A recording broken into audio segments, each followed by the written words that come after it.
Hey guys, Mr. Hudson here. Glad to have you with me today to tackle this unit on digital citizenship.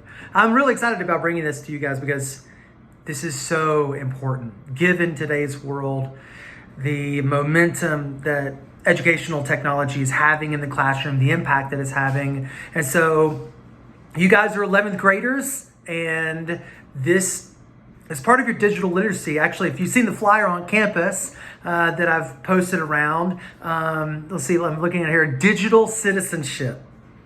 And I've got some questions for you there. These are our essential questions for our unit.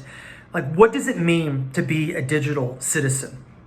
And quickly, I'm going to go over 9 elements to digital citizenship that we're going to look at in our lesson and in our unit. We'll dive into one of those in our lesson today.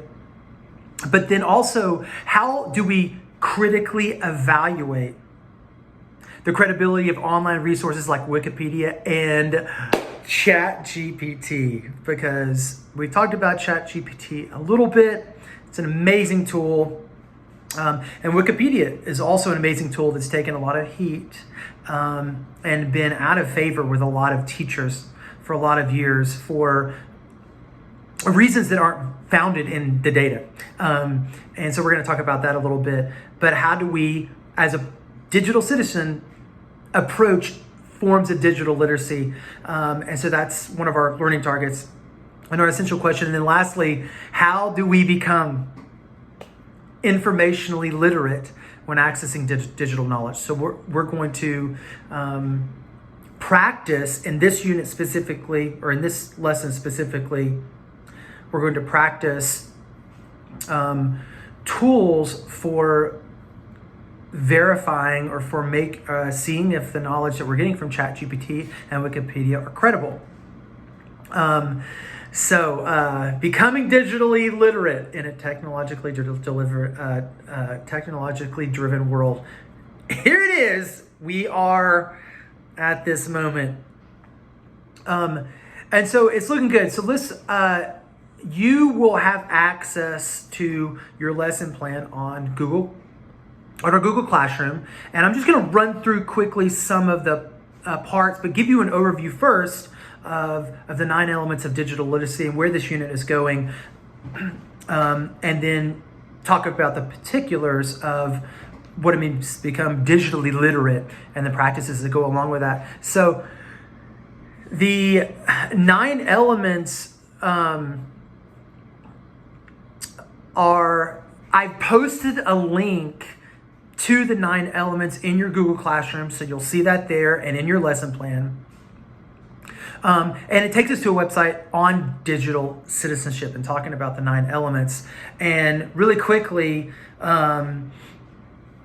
digital access, like who has access to these tools? Is it equitable? That's the first one. Number 2, digital commerce. How are we in the classroom? We're going to dive into this a little bit. How do we think about business building and buying and selling e-commerce through digitally, right? Number 3, digital communication and collaboration. And some of this seems the most obvious thing because that's what educational technology has exploded, as our ability to communicate immediately and the immediacy of our communication. And then, of course, going along with that, digital etiquette. What does it mean to be kind, to assume a positive intention when reading emails, when reading responses that your students will be giving you through the chat room, which we'll be accessing the Google chat room in our in one of our exercises. Number 5 is digital fluency, and that's the one we're going to be sort of dialing in and focusing on a little bit more. Digital fluency, which is also another way to say digital literacy. Am I able to determine the factuality, the credibility of sources, and am I fluent? Also, fluency is a larger umbrella, but am I fluent in my ability to use the digital resources at hand? Number 6, digital health and welfare. And this is a fundamental idea, guys, because we are subjected to so much The black hole of TikTok, digital obsession, the ways in which we're always connected to our phone. And so that's something that digital citizenship includes, that we're thinking through, that we'll have a whole unit or a whole lesson on that. Digital 7 is digital law, and all the different legal discourses and battles that are happening right now in courts over who has rights. And that takes us to number 8, digital rights and responsibility. So how do we not steal one another's property digitally? How do we make secure our own property so that others know, hey, this is mine and I created this, and please don't steal that or plagiarize that. And the last one, digital security and privacy. And this is also so fundamental because there are digital predators. There's software that's malware that is out there wreaking havoc in our digital space. So how do we secure ourselves? But today we're going to be talking about digital fluency, digital literacy. And so when you have access, I believe that I've already opened this up in Google Classroom, but to the lesson plan, you'll see our essential questions there, which I just went over. What does it mean to be digital, to be a digital citizen? How do we critically evaluate the credibility of online resources like Wikipedia or even ChatGPT, which is what we're going to dive in today? And what does that look like when we become digitally literate? And our 3 learning targets this week, I can understand and describe the 9 elements of digital citizenship. 2, I can navigate Wikipedia and verify the credibility of information by locating citation hyperlinks and confirming the reliability of the source material. And 3, I can access ChatGPT and evaluate the credibility of its digital information by performing further cross-checking research.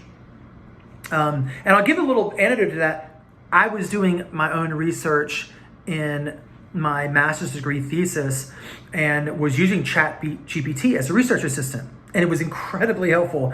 And I discovered that it was referencing sources that the information was accurate and helpful, but its citations were incorrect. And I actually got a hold of this scholar. It was citing, who's working at the University of Oregon, and she was working in psychology in an entirely different branch of psychology. So ChatGPT had woven together information that it had and done its best job to represent what I was asking, but it got some facts wrong. And I had to go to that scholar directly and through email, hey, is this you? And we were joking about it back and forth because it was in fact not her. So here's what you're going to do first. So you're going to read and write a comment reflection on our Google Classroom discussion about at least 3 of the 9 elements of digital citizenship. So the link's there. You're going to go to the web page, you're going to read about those, and you're going to comment about 3 out of the 9. And then you're going to also comment on one of your peers' responses. And we've talked about that. And remember, that's digital etiquette. And we've talked about that in different contexts using the sandwich model, a compliment and either a suggestion or a critique followed by a celebration or another positive remark. So, and here's where we dive in. So I want you to choose, our summer reading is going to be involved here. So I want you to choose one of the 5 research topics from our summer reading text, The Wild Trees by Richard Preston. Incredible book on redwoods and the exploration of these tall trees for the first time ever. Excuse me. And so here are the 5 topics that I want you to explore. You can choose any of the 5. Dr. Steve Stillett, redwood trees, climbing redwood trees, redwood tree lichen, and redwood canopy ecology. And you're going to choose one of them, and you're going to discover some of this is going to be a part of a process which eventually will look like you teaching your peers later in the unit about your topic. But you're going to begin working with this digital literacy tool. And so what you're going to do is you're going to open a Google Doc, add your MLA heading to that doc, and you're going to navigate to Wikipedia to research your topic. So you're going to type in your topic, redwood canopy ecology, and see what Wikipedia comes up with. And then you're going to answer the 5 following questions.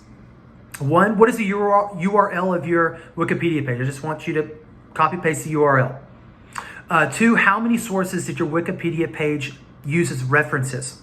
So at the bottom of every Wikipedia page, it's going to have references. It's attempting to cite its sources. And I want you to find one of those sources. I want you to go to number 3, go to one of those sources, and I want you to put in the URL, the source you go to. Number 4, what kind of source was it? Was it a book? Was it a journal? Was it an article? Was it from New York Times? Was it a video reference on YouTube? And number 5, do you think your source supported the credibility of the Wikipedia information? And please explain that.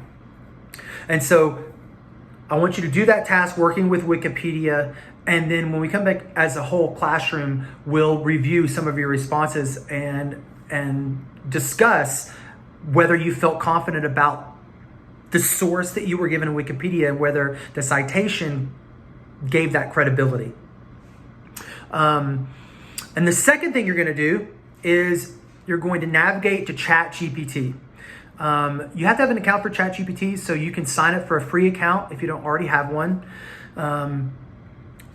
You are going to record the following responses and questions on your Google Doc. So just below the 5 questions you've answered about your Wikipedia research and the credibility of your citation and your research topic, you're going to go into ChatGPT, and below that in your Google Docs, you're going to answer these 4 questions, excuse me. Number 1, ask ChatGPT about your topic. I want you to copy and paste your question that you asked ChatGPT into your Google Docs. So that's number 1. Number 2, copy and paste ChatGPT's answer to you, its response. Number 3, I want you to list at least 2 ways you could verify the information produced by ChatGPT. So think about it. What are 2 ways that I could verify that information? Maybe Wikipedia could be a way. Number 4, and lastly, does the information seem credible according to your research? And explain. And we'll dive more into this digital literacy after you have completed this assignment. It's going to give us a lot of information, and hopefully tools to discover how we can verify the information that we're given online, how we can determine credibility of that information, and ultimately move ourselves in the right direction toward becoming more digitally literate as a digital citizen now. So I'm really looking forward to seeing how you do, what you come up with. Working with ChatGPT is really, really fun. And I hope we can dispel some of the myths about Wikipedia and understand it as it's a pretty amazing, self-referentially enhancing and verifying tool, the way that the technology works with that open source wiki process. All right, guys, thanks for listening, and I will see you on the other side.